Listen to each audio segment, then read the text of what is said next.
グータラズです。今日はね、俺のソアラの理想の車高を求めて第3弾だね。第2弾までは、足回りをいじったんですよ。1弾目は、ロールセンターアダプター。で、第2弾で車高調をちょっと上げました。5ミリずつでね。で、まだ当たりがあるので、今度はね、インナー側の加工をね、ちょっとやっていこうと思います。で、まずフロントからだね。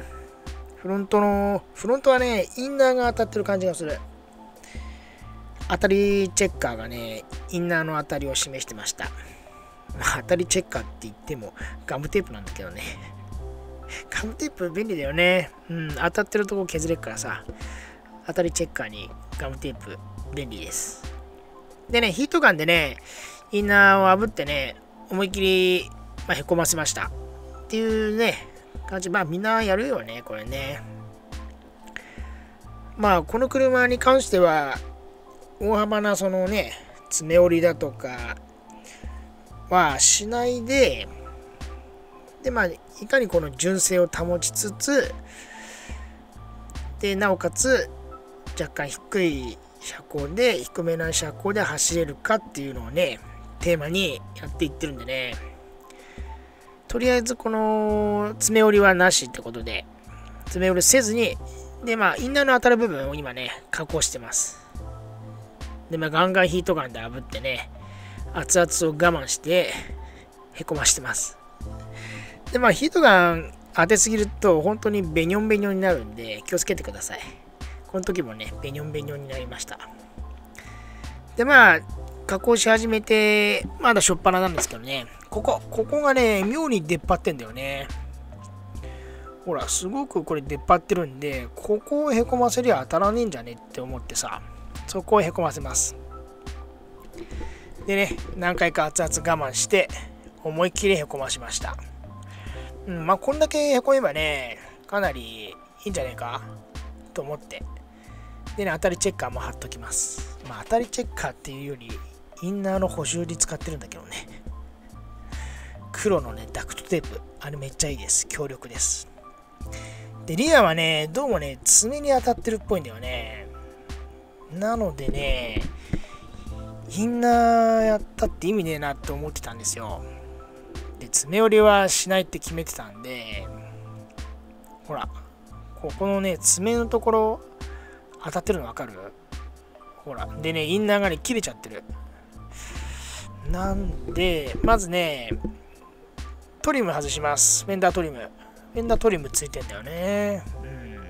これも取りゃいいんだけどさ、これも外さずにっていうか、加工するときは外すけど、これもね、取らずに、これを活かして、なおかつ、このね、低い車高で走るっていうね。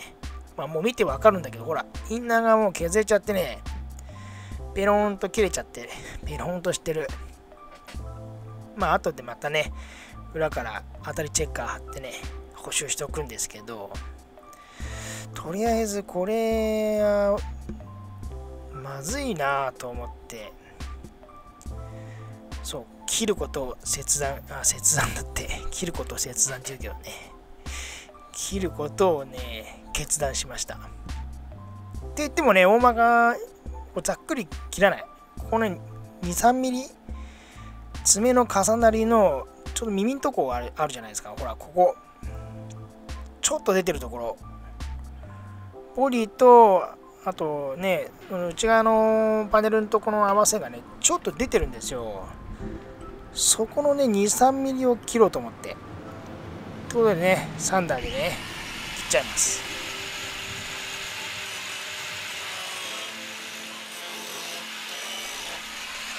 途中から養生したよね。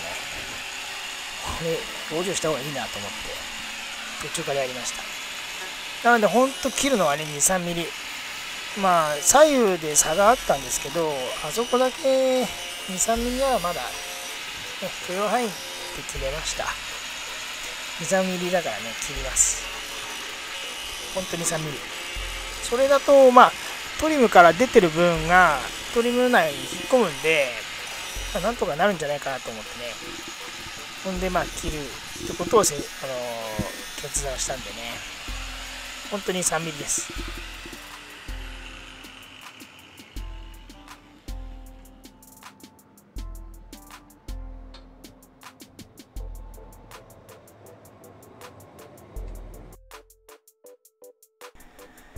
でサンダーだけだとバリやら何やらがね、残るんで、そこから錆びてきます。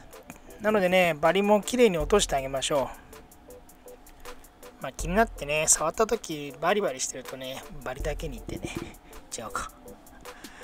これね、触ったときザラザラしててもね、なんか嫌な感じなんでね、きれいにバリも落としてね、で最後得意のタッチペン、錆びてくるんで、タッチペン塗ってあげてください。厚めに塗った方がいいね。爪も折るわけじゃないし、このままね、インナーフェンダーつけるだけなんでね、錆びないようにタッチペンは丁寧に塗っておきましょう。だって。やたら噛むな、俺。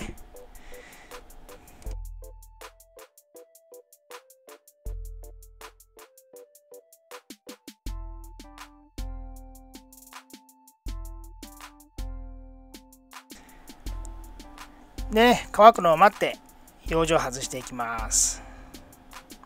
そこにギンギン見えてるんですけど、フェンダーのインナーのところ、そうそう、バリ結構出るからね、出たバリね、拾っといてあげましょ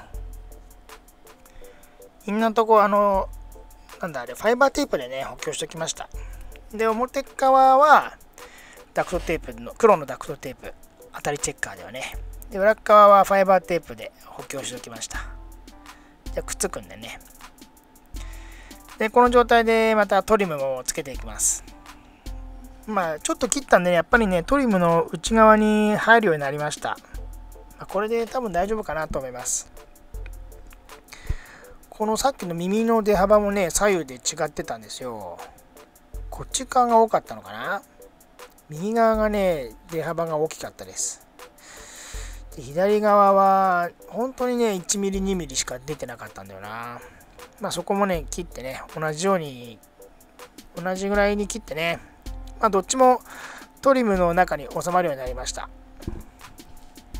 でね、タイヤつけていきましょう。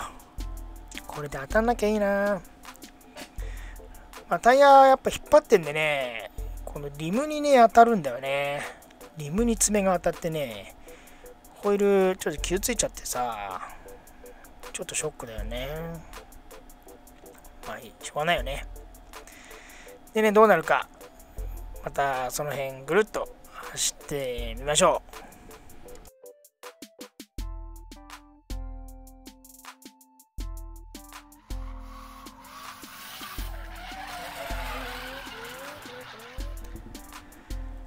でね、ぐるっと、本当に今回はね、長めに走ってきました。で、バンプする道路もね、走ってみたんですけど、左の前がね、ほんの少しだけ当たってる感じがする。当たってる感じだって、当たってんな、あれな。その他はね、当たりはね、なくなりました。見事になくなってます。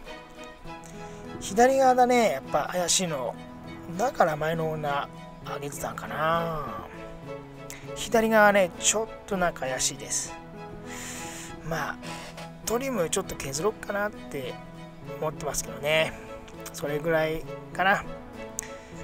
なのでね、理想の車高を求めて、これで完結とします。これぐらいのね、車高でいいと思うんだよね。低すぎず。かといってね、純正車高でもないので、なんか美しく走る大人だからね、大人なこのね、クーペっていうのをね、目指して、この車、ソアラはやってきたのでね、これぐらいの車高でいいんじゃないでしょうか。